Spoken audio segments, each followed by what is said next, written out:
Olá meus amigos, sejam todos muito bem-vindos ao canal Politizando. Eu sou o William Jacob e trago nesse vídeo o número de uma pesquisa para a presidência da República, disputa que será em 2026, mas com o desempenho do Pablo Marçal em São Paulo e com o engajamento que ele teve não só entre eleitores da capital, mas também do Brasil inteiro, o Instituto decidiu testá-lo numa eventual disputa. Então vou trazer esses números aqui, algumas reflexões. Tivemos aí a coluna do Lauro Jardim, dizendo que o Lula tá irritado e que lavou a roupa suja com líderes na primeira reunião após as eleições de domingo passado, e fez críticas ao próprio PT, o Lula criticando o próprio PT. Então eu vou trazer o que o Lula reclamou, reflexões a respeito disso, mas antes quero pedir a sua ajuda. Chegou no canal, viu que não está inscrito, se puder se inscreva, ativa aí o sininho das notificações. Se gostar do vídeo, joinha para cima, se não gostar, joinha para baixo, comenta, compartilha e espalha. Vamos trazer mais pessoas para cá, porque aqui nós lutamos por um Brasil melhor. Pessoal, é o seguinte, nem passou ainda o segundo turno das eleições municipais e já fizeram uma pesquisa aqui testando o Pablo Marçal na disputa para a presidência. Ele, que vale lembrar, tentou em 2022 disputar a presidência e tal, só que teve um rolo lá com o partido dele. É engraçado o tanto de rolo que esse cidadão se mete, né? E aí não pôde ser candidato à presidência, o partido dele entrou para apoiar o Lula, que era o antigo PROS, aí ele disputou para deputado federal, só que com uma série de irregularidades no seu registro de candidatura. Então ele até foi eleito, entre aspas, porém, por conta das irregularidades, não pôde ser, digamos, empossado. Aconteceu não só com ele, mas com outros também. Mas claro, tudo para ele serve motivo para dizer que está sendo perseguido, conversa fiada. E agora, com o desempenho dele quase indo para o segundo turno na disputa para a prefeitura de São Paulo, o Instituto Quest, contratado aqui pelo Banco de Investimento Genial, fez então um levantamento se a eleição fosse hoje e os candidatos fossem estes, em quem você votaria. E aí, o que foi divulgado aqui pelo próprio Felipe Nunes, que é lá da própria Quest, traz apenas um cenário. Não sei se tivemos outros, mas se teve, nem o próprio Felipe Nunes divulgou. E no cenário colocaram apenas Lula, Pablo Marçal e Tarcísio. Não testaram outros nomes que estão colocados aí, como o do Caiado, que é do União Brasil, governador de Goiás, que está falando abertamente que quer ser candidato, depende de muitas coisas, do partido, da OK, de aliança, se vai ter ou não, mas o Caiado tem falado que vai ser. Outros institutos têm testado o nome de Ciro Gomes, que diz que não vai ser, mesmo assim o Ciro aparece ali com 10%, às vezes, dependendo do cenário, até com 15%, mas o Instituto quis testar só esses três. Vamos então analisar o que ele traz. Lula lidera com 32%, Pablo Marçal vem em segundo com 18%, Tarcísio de Freitas vem em terceiro com 15%, indecisos 18%, branco, nulo e não vai votar também 18%. Pessoal, e olhando para esses números, alguém pode pensar, o Lulão tá liderando e tal, mas sejamos bastante honestos aqui, a situação não é favorável para o Lula. Por quê? Porque ele está na presidência, ele tem a máquina na mão, ele aparece todos os dias para ser elogiado ou criticado nos sites, nos canais de televisão, enfim, aparece liderando, ok. Mas, vejamos, 32%, dá um pouco menos de 1/3 da população. A outra parte, o outro 1/3, está com quem? Somando o Pablo Marçal e Tarcísio de Freitas.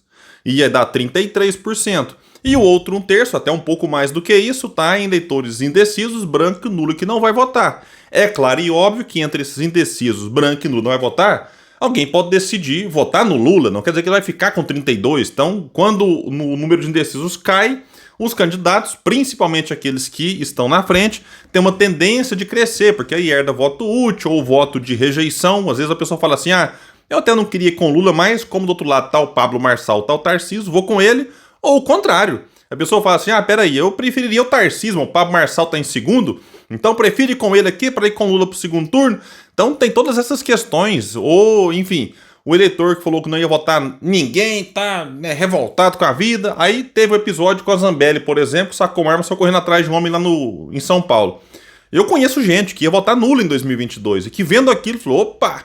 Então eu falo isso porque, óbvio que tudo pode mudar daqui pra frente. E quem mais tem condições de fazer a coisa mudar a seu favor é quem tá na presidência. Então o Lula tem aí 2 anos e 2 meses para melhorar a sua popularidade. O Bolsonaro estava com popularidade muito baixa lá em final de 2021. Aí bateu o desespero, aí veio PEC do calote, a tal da PEC dos precatórios, aí furou o teto de gastos e começou a gastar muito dinheiro. E eu nem sou contra, não. Eu acho que todo presidente tinha que meter o pé na bunda de teto de gasto, de arcabouço fiscal, dê o nome que se dê a isso. Isso é um absurdo que só existe no Brasil.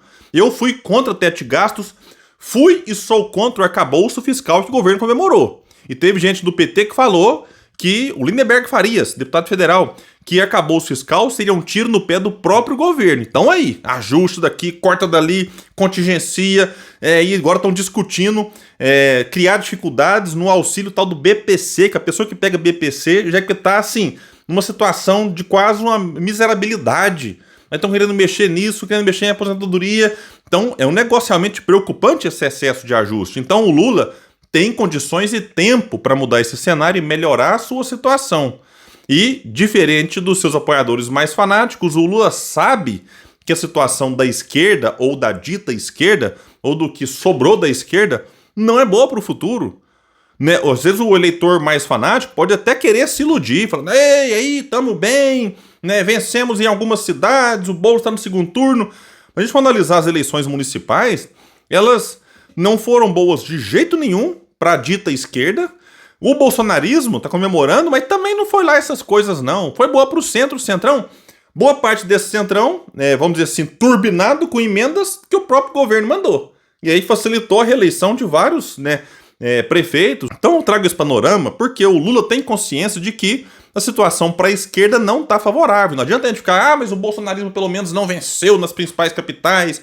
Vamos tratar a coisa com um pouco mais de pé no chão. Vejam só o Lauro Jardim no Globo. Um Lula irritado lavou a roupa suja com líderes na primeira reunião após as eleições do domingo passado. A portas fechadas, criticou a falta de renovação dentro do PT. Aos petistas, falou que o partido precisa de mudança na linguagem e nos quadros para atingir o eleitorado antissistema. E não deixou pedra sobre pedra ao descer a borduna na comunicação no governo. A propósito, o titular da SECOM, Paulo Pimenta, não estava na reunião. Eu vou comentar de trás para frente isso. Paulo Pimenta foi criticado aqui nesse canal desde que assumiu. Todo mundo sabia, ou, para não generalizar, quase todo mundo sabia que não tinha como ele dar certo lá. E aí, rapidamente perceberam isso, ele começou a ser alvo de críticas, mas tá lá até hoje. Qual que é o motivo do Lula insistir com o Paulo Pimenta? Então, se o problema é a comunicação, troca o ministro. E quem que pode fazer isso? É o Congresso? Que agora sim, quando eu faço uma crítica ao governo aqui no canal, eu vejo os comentários. Aí a culpa é do Congresso. O Congresso, eu pergunto, quem que pode tirar o Paulo Pimenta de lá? Só o Lula. Então não adianta ficar colocando a culpa de todos os males no Congresso, sendo que as mudanças que poderiam ser feitas, parte delas sim cabe ao Congresso, mas parte dela é responsabilidade do Lula, presidente da República. O Paulo Pimenta é uma delas. Sobre essa questão do eleitor antissistema, infelizmente a direita abraçou essa pauta antissistema, que historicamente, não só no Brasil, era da esquerda, mas mudou de lado. Mudou por quê? Porque a dita esquerda no Brasil virou sistema mesmo. E aí a direita bolsonarista posa de antissistema, mas é uma fraude também. Então no Brasil não tem antissistema com capacidade de vencer eleição, não. Bolsonaro antissistema, eu já expliquei aqui 1000 vezes. Que sistema que ele é anti? O financeiro, com Paulo Guedes, ministro da Fazenda, um banqueiro? Pode enganar muitos, a mim não, rapaz. Antissistema do judiciário, com o próprio Bolsonaro articulando com o seu filho Flávio no Senado contra a CPI da Lava Toga, é antissistema da boca para fora. Na política, ele depois disse, eu sempre fui centrão, colocou o Ciro Nogueira para ser seu ministro da Casa Civil, liberou emenda que foi o recorde, até então, o recorde foi renovado pelo Lula de emendas, que eu tinha lá negócio de emenda do orçamento secreto, aí o STF, depois de um tempão, o STF, é inconstitucional, mas o negócio correu solto durante o governo Bolsonaro. Então, Bolsonaro não é antissistema, é só um farsante que se diz antissistema. Aí o Lula fala logo certo aqui, tem que atingir esse eleitor. De que jeito? Fazendo ajuste fiscal? Com essa forma de lidar com a classe política, com negócio de emenda, enfim, é um negócio... Eu sou contra emenda, já expliquei aqui outras vezes, eu vou nem entrar muito nesse assunto. Agora, sobre renovação, beleza, eu concordo que a coisa é preocupante. O Lula é o candidato do PT desde 89. Só não foi em 2010, porque não podia ser, estava no fim do seu segundo mandato. Em 2014, a Dilma estava lá e tinha o direito de disputar a reeleição. Em 2018, ele tenta sem poder ser, porque estava, né, preso lá e o TSE, lei da ficha limpa, não podia, né, mas aí colocou o Haddad depois e tal. 2022 ele, 26, muitos apontam que será ele. Mas em 2030, quem que vai ser? Esse é um problemaço para o PT e para a dita esquerda, repito. Ah, é o Haddad. Meus amigos, muito cuidado. O Haddad, muitos brincam que é a escada para a direita. 2016 perdeu para o Dória. Tentando a reeleição, com a máquina na mão, nem segundo turno teve em São Paulo. Em 2018, perde para o Bolsonaro. Em 2022, aí disputa o governo de São Paulo e perde para o Tarcísio, que é um carioca. Virou ministro da Fazenda. Recebe elogios hoje de setores da direita. Banqueiros estão super felizes com o Haddad. Né? E até o Paulo Guedes já elogiou o Haddad, porque é um liberal enrustido, é só dar um Google. O Meirelles vive elogiando, o Romeu Zema. O Dória já elogiou várias vezes o Haddad.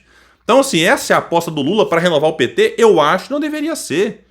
E sobre a falta de quadros novos, nomes, do próprio PT. O Lula tem alguma responsabilidade nisso, ó, ele é a principal liderança. Então, cabe a ele também ajudar nesse processo de oxigenação do próprio partido ou, se pensasse em termos de campo, mesmo que fosse de outro partido. E a gente viu que, ao longo da história, vários nomes que poderiam hoje ser nomes cotados aí para disputar a presidência, ou que até já disputaram, mas que foram derrotados pelo PT e que também foram sufocados por uma campanha nem sempre limpa. Vou pegar aqui lá de trás, Heloísa Helena. É um quadro que deveria ser um quadro hoje na esquerda quase que unânime. Heloísa Helena que está na rede. Ela que ajudou a fundar o PSOL. Ela foi destruída por setores da própria esquerda. Marina Silva, de quem eu hoje diverjo em alguns aspectos, mas ela também, campanha de 2014, foi muito dura contra a Marina Silva. Ciro Gomes, também, né, disputou contra o PT e tal, já ajudou, foi ministro, perdeu, mas se observar a campanha feita contra Ciro Gomes, em torno de voto útil, alguma coisa assim, é do tipo que não é só você derrotar o adversário, é você praticamente aniquilá-lo para o futuro. E aí volta a preocupação do Lula e a renovação. Então esse é um ponto. Hoje, né, quem que é o nome do PT com condições de ser o substituto do Lula? É uma reflexão, me ajudem, coloca aqui embaixo. Muitos falam Camilo Santana, Wellington Dias. Olha, francamente, eu não sei, eu não vejo eles com disposição e nem perfil para encarar as muitas lideranças que estão surgindo na direita. Você pega o próprio Marçal, que eu espero que inclusive em 2026 esteja inelegível e pagando pelos seus crimes na cadeia. Você tem o Tarcísio, você tem uma moçada mais jovem aí, né? Você tem o Caiado lá em Goiás, que tá meio que rompido com o Bolsonaro, mas é alguém, né, que, tem um histórico aí, como é que vai estar? Não sei como é que vai estar, o que ele vai defender em 2026. Então você observa na direita, centro-direita e até na extrema-direita, vários dos nomes. E os próprios filhos do Bolsonaro não deixam de ser uma ameaça para o futuro. Aí você olha para a esquerda, João Campos, prefeito lá, muito bem, né, avaliado, reeleito com folga lá em Recife, não sei, para a próxima nem idade ele tem, para 2030 não sei ainda, para 2034 como é que ele vai estar? Então, sinceramente, meus amigos, a situação é preocupante. O Boulos, rejeição muito alta, certamente vai perder agora as eleições para lá para São Paulo. Então, pessoal, realmente o risco, né, da esquerda ser destruída é muito grande, ou de pelo menos assim chegar num nível de que uma reconstrução tenha que partir de quase nada. Se a gente olha, por exemplo, a situação em São Paulo, capital, o PT já administrou São Paulo. Eu disse aqui que em 2016, então, perde, o Haddad nem para o segundo turno vai. Em 2020, o PT lança o Gilmar Tato, que terminou as eleições com 8,65% dos votos válidos, ficou em sexto lugar, atrás até do Mamãe Falei. O PT ficou atrás do Mamãe Falei em 2020. Aí o Boulos foi para o segundo turno, teve 40% contra 60% do Bruno Covas. Em 2024, o PT, que é o principal partido, estou focando nele que é o principal partido. Se tá ruim para o principal partido, imagina para os outros. PSB, PDT, PSOL, PCdoB. Em 2024, o PT nem lançou candidatura, decidiu apoiar o Boulos. Então, esse é o ponto. Então, tá acontecendo com o PT lá em São Paulo algo que, se o próprio PT não tomar cuidado, vai acontecer com ele em nível nacional. O PSDB, pegando aqui agora um partido que surge lá atrás como centro, esquerda e meio que perdeu o rumo depois, o PSDB foi isso. Governou o país, né? O Fernando Henrique, 2 mandatos, depois quase venceu ali a Dilma com o Aécio Neves, depois terminou com o Aécio, com o Alckmin lá com menos de 5% em 2018 e 2022 nem candidato teve. Em São Paulo, o PT também está sendo, o PSDB está sendo dizimado. Então, partidos, mesmo que fortes, eles correm o risco de se apequenar e de forma rápida. E essa talvez seja uma das preocupações aí do Lula, né, e verbalizada aí para líderes nessa reunião. E em outra matéria vai dizer, também do Globo, ministros próximos notaram Lula abatido após resultados do primeiro turno. Pessoal, então é isso. Qual que é a opinião de vocês? Por que que o Lula ficou abatido depois do primeiro turno? Por que dessa bronca? Concordam com o que eu disse? Discordam? Enfim, deixa aqui. A opinião de vocês é sempre muito importante. Valeu, gente. E até o próximo vídeo nesse espaço que luta por um Brasil melhor.